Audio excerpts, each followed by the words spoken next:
Loving greetings to you, my friends, my church family, on this Friday, January the 15th. The first month of this new year is already half gone. I can't believe it. Where does time go? Where does time go? Life is short. That might be a good devotion right there. So if life is short, how important to love and to care.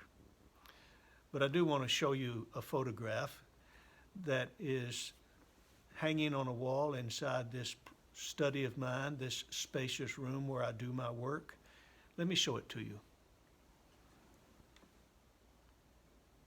You can see that it is a circuit riding preacher. It's an actual photograph of the grandfather of a woman in a former church of mine, and she gave me this photograph of her grandfather, who was ordained a Methodist preacher in 1885, so it says on the back, and who no doubt carried out his ministry on a horse. He died in 1926. He went through bad weather, no doubt through danger. Sometimes preachers would die through exposure to the elements as they rode on their horses across the frontier from one community to another. He, I can tell you, did not make much money. He was married, he had children, and they lived a subsistence life.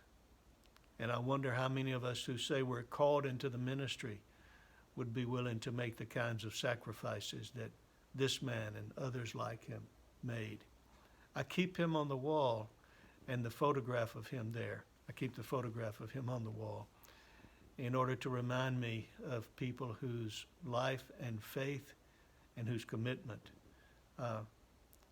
have made me what I am, even though I never knew them, and have made the church what it is. They are important people for me.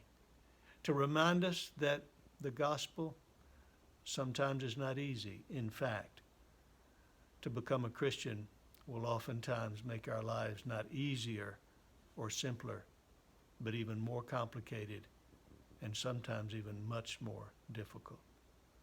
But that's our calling, isn't it? It's a high calling. Be mindful. Let us encourage each other on this Friday. And let us continue to pray for this country. God's peace. Amen.